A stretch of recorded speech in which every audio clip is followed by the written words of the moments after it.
Okay, so we're back looking at what we're doing with jQuery. Once again, I got the exact same setup. I got my three divs. I have my button that I just made that is made right here. That when you click on it, it is going to say hello world to the screen. I have to replace it. There you go. Hello world, as you can see there. So what we're going to do now is we're going to do something a little more fun.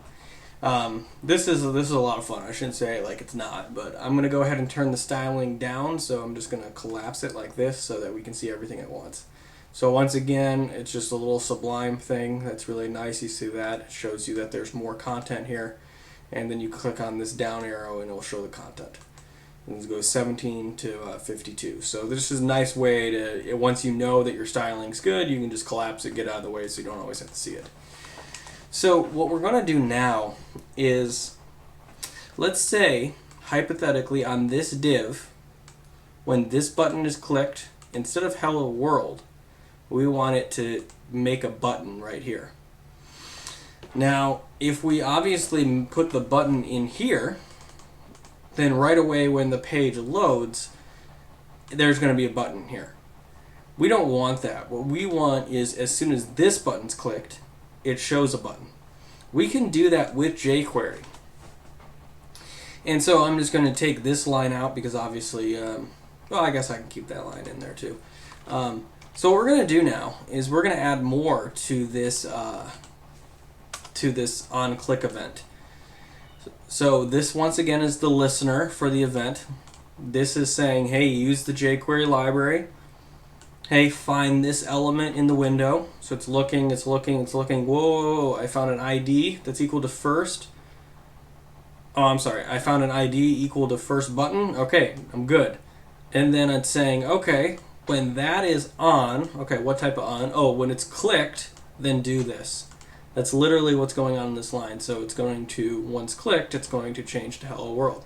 So it's listening, hey, this is clicked on, hello world, bam. But now we want to make a button. And jQuery allows us to do this very easily. So easy that, oh, it is wonderful. Once again, we're just going to start with a var. And then I'm just gonna say button like this. I'm not going to type out the whole thing. I'm going to take the vowels out. Programmers are lazy. We like to have things nice and condensed. And we like to have the computer work for us rather than against us. So we're going to use that to our advantage. And then you do equals. And then once again, we have to use jQuery. So whenever you use jQuery, we are going to use the $sign. So $sign is jQuery saying use the jQuery library here.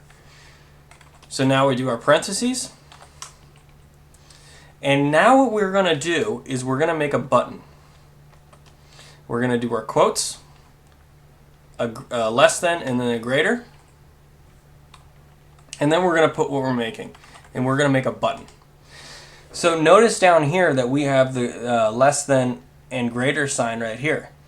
So pretty much any element, actually I should say all elements that you can make with an HTML tag, you can make with jQuery. So I could have made a div, I could have made a style tag, I could have made a p tag, I could make a list tag, I can make an image tag, I can make an icon tag, I can make a script tag, I can make a link tag, I can make a title tag, I can make anything I want with jQuery. It's just limited literally by your own imagination, I would say. But we want to make a button. So we could have made a paragraph, we could have made a list, we can make whatever we want here, but I'm going to make a button today. So now we got to add something to the button. So if I printed this out now, what you're going to see is nothing. Because I'm not telling it to go anywhere. I'm just, hey, I'm making this, so now this is in memory.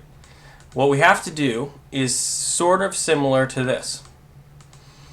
So we're going to hit, once again, use the jQuery library. Now I want to find the second div. The second div has a unique ID called second. So we're going to put second in here. So it's going to find it. And then we want to put HTML. Once again, you could have done append to, prepend. You can do anything you want here. HTML, with HTML, we're going to get rid of the contents in the div and then put in the, get rid of the I am second. And then it's going to put the button in there. And now we just put the button. And once we do this, look at that. We got a button. It's very ugly right now because we haven't done much with it, but it's there. Now, I want to add text to the button. Well, it's very important to realize two things here. One, we don't have to do this anymore. We don't have to do this. We don't have to use the $ here anymore because button has been declared as a jQuery. So now whenever button's used, it's automatically going to be a jQuery thing. So we can just do button, and there's this really awesome function called .text. And then .text will just simply put the text that we want on the button. So quotes again, hello world. And if I run this and then click, hello world. Look at that. Isn't that awesome? Now, once again, you didn't have to do text here. You could have done var text equals hello world and then put text in here. Exact same result. See that? So you can put a string or a variable in here. Does not matter. We're just going to stick with the string. That way I don't have to declare as many stuff and just keep it nice and neat. Now, notice that with this button, there is no class, there's no ID, there's nothing. It's just this button. And if I looked at this in the inspector, whoa, wrong push. If I look this in the inspector quickly, and I'll show you this, once again, a nice little trick here. What is the shortcut for that? Oh, there it is. Control-Shift-C.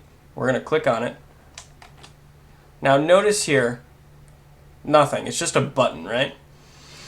So this is very hard for us to actually, what happens if we want to do something with this button now? This is very difficult to work with because it's just a button that says hello world. So let's add a little more attributes to it. Now, with most things, there's many ways to do this. I prefer this way, so that's the way I am going to teach you. There's other ways, again, that you can do this, so go ahead and feel free to research those, but for me, I love doing it this way. It's button, dot, and then that, which stands for attributes. And then you do your parentheses, and then you do curly braces inside the parentheses, and then semicolon. Once again, you don't need the semicolon. It's for stylizing purposes to say, hey, this is the end of it. And then I put end of attribute. So now, this works sort of similar to what an object looks like. It's not an object. I don't want you to get confused with an object, but it's going to have some of the same syntax. So what we can do here is quotes, ID, colon, and then whatever we want the ID to be equal to. So we're going to do HW for hello world, right? So now, I have to, let me move this down here so I put it on the page after I add all the attributes. That will work a little better. Okay, let's run this again. Open up our developer box. We're going to click on this. Look at that. We have an ID. Before we didn't have an ID. So now we have HW. So if I ever want to do something with this button, I know that I can do very similar to what I did here. See that?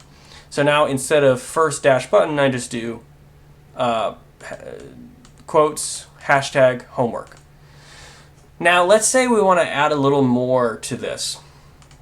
We can absolutely do that. Remember, always use the comma here. You're going to get an error and the program will crash. If you don't put a comma there, it's going to say unexplained identifier or something like that. I can't remember on top of my head. So we can actually add classes like this too. So we're going to do parentheses.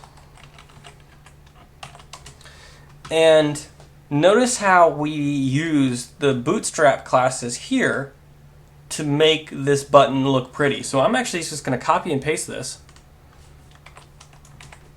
And I'm just going to put it in there. Just like that. This is going to blow your mind. Actually, let me make this thing a different color. So we'll do danger. Once again, this can all be found in the Bootstrap thing. Actually, let me just show you that quickly so you don't think I'm just doing witchcraft with different things. So if you go to the Bootstrap website, go here, and then Components, and Buttons. This will show you everything you can do with a button with the Bootstrap library. They should have a button color. See right there, primary. So based on which one you want, then you can use that. Where do they list all this? See, danger. They should just have a color group. It's on here somewhere. But anyway, this just helps you know that I'm not pulling this out of thin air. This is part of the Bootstrap documentation. So anyway, just helpful to know. So I'm going to hit this. Look at that. Now we add those classes. Isn't that awesome? Truly awesome. So now let's say after I made this, I want something else. I want to add another listener here. So I'm going to just simply do, whoa, that's the wrong symbol.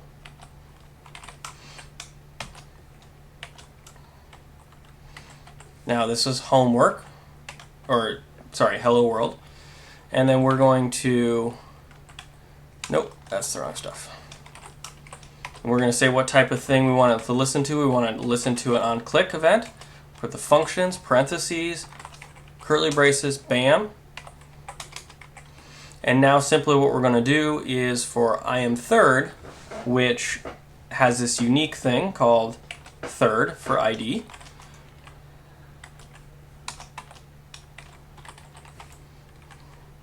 And we're going to enter some HTML and say, is this just the coolest? I'm a nerd. I love this stuff. I love the idea that I can do this with just simple logic. Look at that. Is this just the coolest? Yep, it is. So you see that? I hope you understand the power that you can do with this. Now, once again, this is a very simple implementation. You know, all we're doing is on this click, change this to hello world, make a button, and then on this click, do that. But you got to think, if you go to websites like Amazon, you know, and you're literally clicking on, you know, this is what's happening. You know, that's an anchor tag and so on and so forth. It's dynamically making these pages. I shouldn't say it's dynamically making it. I don't know what's going on behind the scenes here, but you know, the strength is happening very similar to what we're doing with GameSpot, and things that we're doing with that. Just awesome. Hey, I saw that movie yesterday. It was really good. So yeah, it's just very strong. And if you master this, you can make some awesome dynamically made websites. All right, so that's it with buttons, and I'll be back later to show you other things you can do.